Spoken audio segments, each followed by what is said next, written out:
On this episode of Gearhead Garage, we take a close look at the Toyota Supra.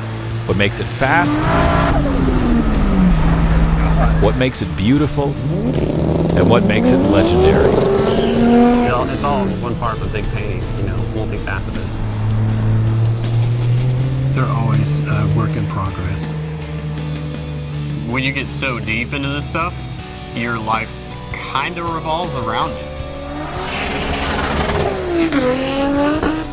I do it because I enjoy it. I'm not really out there to prove anything.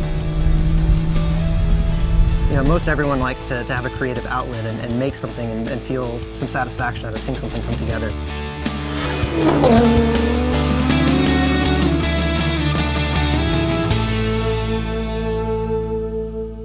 Thanks for tuning in. I'm Nick, and I couldn't think of a more exciting way to start this series off than with a car that I've owned for over a decade.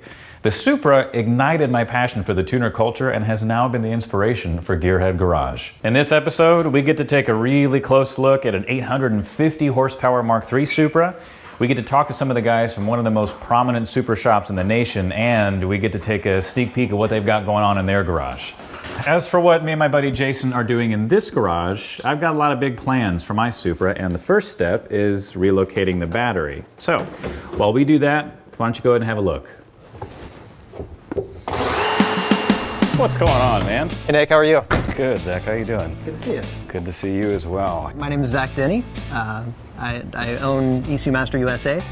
We distribute engine control products, standalone and piggyback management. Take me around, man. I see you got some body kit work on this thing. What have you done? As far as the exterior goes, this is a Gracer replica front bumper from Shine Auto. Kaminari style side skirts, Dulux style rears, carbon fiber hood. So it's kind of a random smattering of aftermarket parts, but I tried to keep it on the subtle end of things. A lot of people hesitate, I find, putting kits on these cars, but really, you've done a fantastic job of this thing. It doesn't jump out at you, it doesn't scream at you, but it's really tastefully done. I kind of like 80s styling. I'm partial to it, having grown up in that era, but just GT cars, having a car that's a big sledgehammer, but comfortable, predictable. It has a lot of luxury amenities, but kind of a nice all-around combination. Okay, I can't stall any longer. I need to see what's underneath the hood of this thing. Can you show it to me? Let's open it up. Let's do it. My goodness. Good God. Okay, step by step, walk me through. What do we got here? This is originally a 7M GTE car. I pulled that out and put in a 1JZ, which came in these cars in Japan. Now, the 1JZ was also 2.5 liter, correct? Yes. So you've stepped up back to a 3 liter. It's a 2JZ block underneath the 1JZ head. Okay. Now it's built forged internals, cams, springs, bigger turbo, fuel system, all that jazz. But yeah, like I said, it's been a few iterations. Now, you mentioned a few things there. Walk me through the size of the turbo, the size of the injectors, rail. What kind of modifications are we looking at here, man? Yeah, so the turbo is a Precision 6766. Okay. So it's a 67 millimeter compressor wheel, billet compressor wheel. Really beautiful piece, flows amazingly well. It's incredible. Turbos have come so far in the past 4 or 5 years. You can have a very nice civil street car that makes 800-900 horsepower, and this car made, last time I had it on the dyno, it made 830 at the wheels. 830. How much boost are you putting down? That was at 34 pounds of boost, I think. The car was really happy at that power level, right. And it's fun. Right. And again, it's on E85, so that's on fuel that I get from a pump for $2 a gallon. Injectors, they're Injector Dynamics ID 1300s, okay, which is an injector they designed specifically for flex fuel vehicles with stainless internals. They're really, really fantastic pieces. So you're running a flex fuel setup here? Yes. Now I see a lot of black powder coated parts. Yeah. Did you do all this yourself? Actually, it's not powder coating this time around. In the past, I'd powder coated all the parts. This is actually just single stage automotive paint. Really? It's holding up really well, man. Yeah, it's a couple of spots need touching up, but I'm really big on finishes that require very little maintenance. Yeah. And I can wipe down with just some quick detailer and be done. I'm way over polished parts and trying to maintain that kind of finish because it's a big commitment. I've got to hear this thing run. All right. Can you start it up for me? Yeah, I'll find my keys.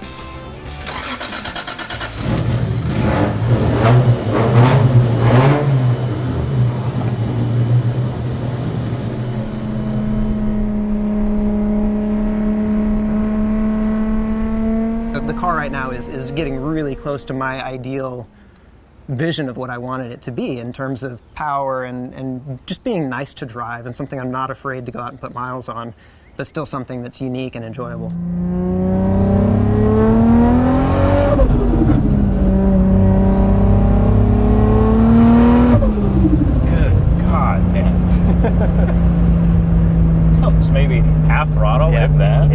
it feels really loud right now. It makes a statement in volume alone, but it's very satisfying to turn heads. Again, it's the human element. It's making friends and building relationships in the time that we spend together.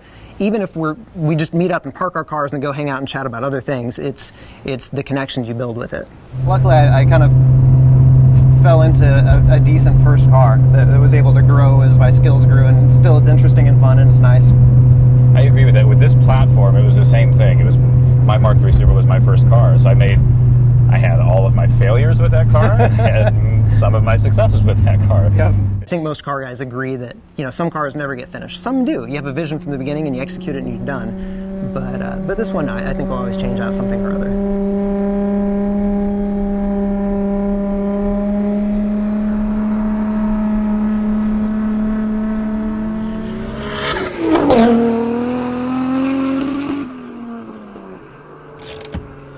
Okay guys, just to give you kind of a basic idea of what we're doing here, ultimately I plan on doing a front-facing intake manifold on this 2JZ GE motor.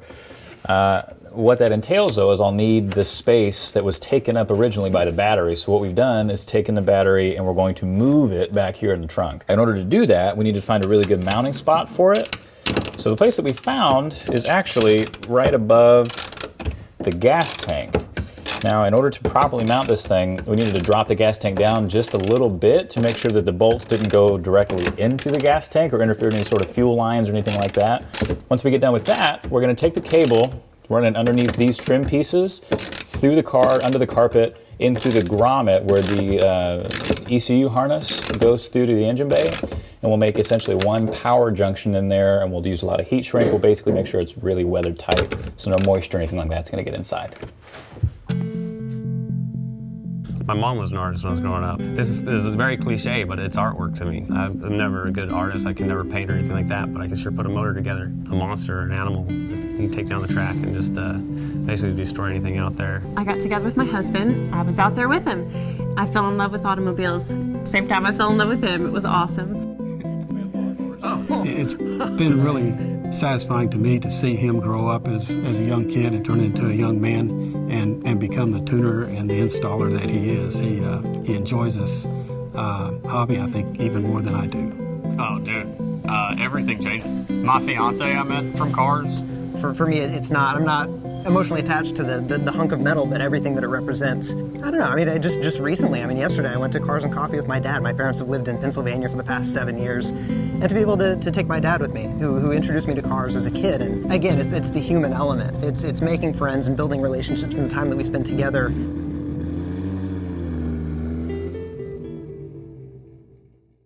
Okay guys, so we've reached a part of the show that I like to call our roundtable discussion. Now, what I've done is I've accumulated about 6,000 horsepower behind me, and I've also accumulated some folks around here that build the cars and drive the cars and own the cars. Straight to my left over here, we've got Ross Baird. Him and his son co-own Dynosaur Performance and Powerhouse Racing. To his left, we've got Brian Thompson, who is the product engineer and the vehicle engineer for Dynosaur Performance and Powerhouse Racing. To my right, we've got Zach Denney, the president of ECUMaster USA. And to his right, we've got Brent Courtney, who owns this red Mark IV behind us that these fine gentlemen have built. What I want to know from you guys is, what does it feel like to pull up to a car meet in one of these things, knowing that everybody around you is like, oh, there's the Supra, and then you get mobbed by people that are just huge fans of these cars? What does it feel like to have that kind of power in a way? I own a Mark III, so most people don't know what it is, right?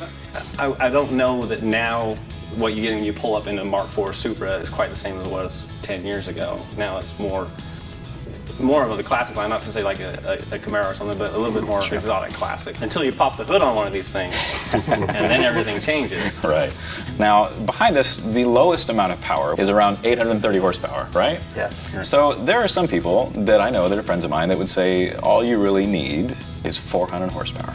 I want to open that up to the floor. Is there a line that's too much? Is there too much horsepower, especially in these cars? It really depends on what you're looking for. If it's looking for daily driving, 1,300 horsepower is not a good daily driver. Right. I mean, it's amazing, but it's not a good daily driver. I think it's like, especially in the super world, if you're looking for daily, then 600 is a great number to hit at, because not only is it reliable at that point, you have traction at that point as well. And power band. And you have power band. Yeah, talking cars in general, 400 generally probably is pretty enough. But if you're a car guy, I mean, 400 horsepower doesn't cut it anyway. Right.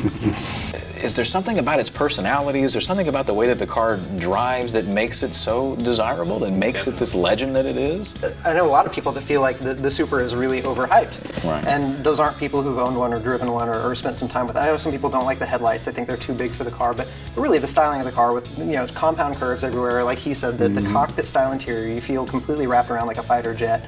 It's a good chassis, especially hardtops. They're extremely rigid.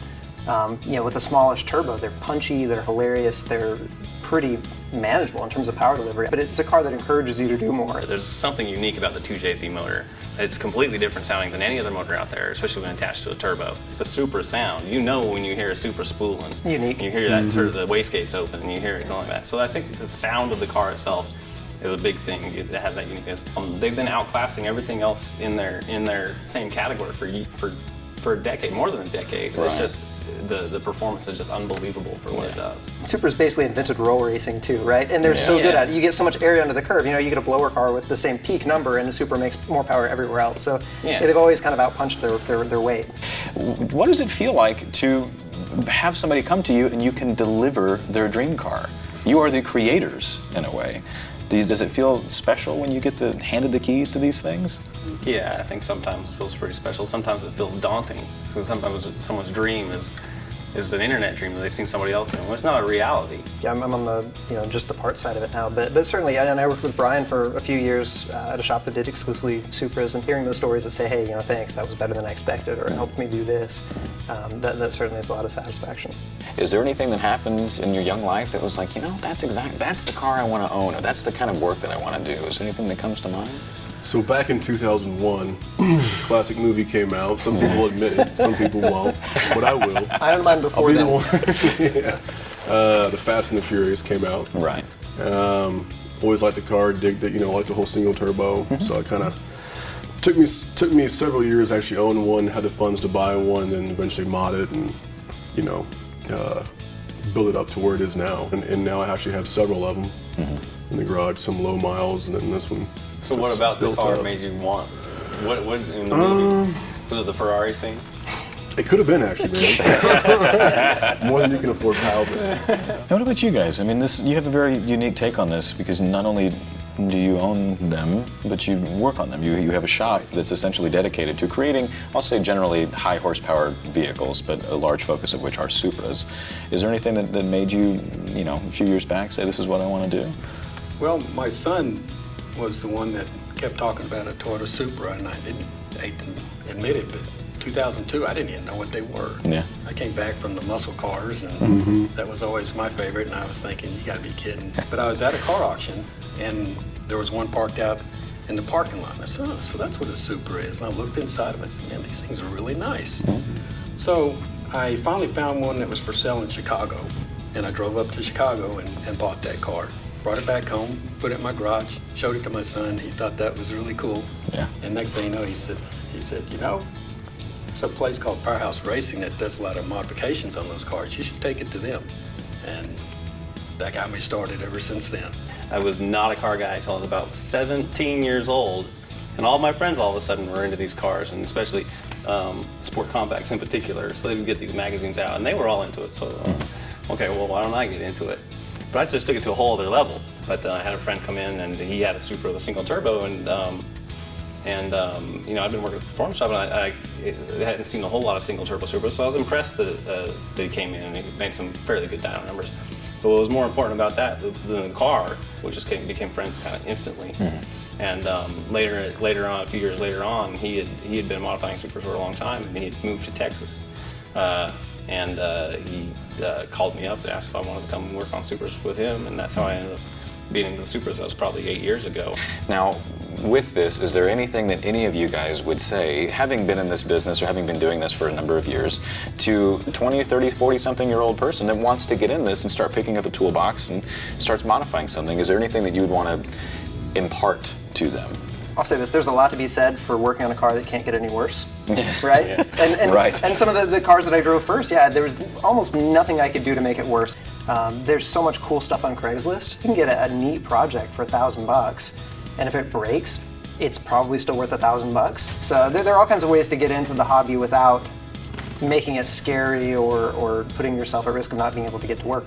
The kids enjoy computers these days. They're very smart, and that the tuning end of it is this perfect thing for them to learn, and that would be something that they could make a living off of. There's a lot of people that have made good money in this industry that are just, all they do is go around tuning. They fly all over the United States and overseas with that knowledge.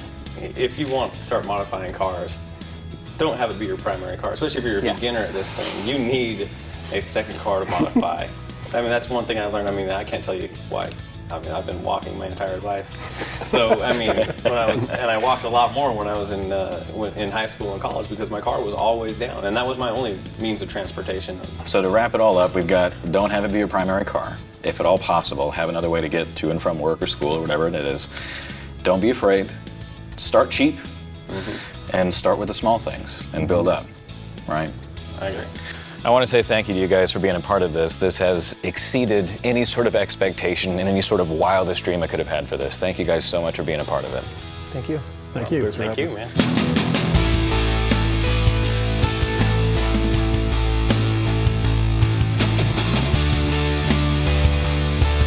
Well, that's it for episode 1. We hope you guys had as much fun as we did. We're really excited to start focusing on episode 2, which will feature domestic classics. So stay tuned as we continue to search for beautiful builds and passionate people.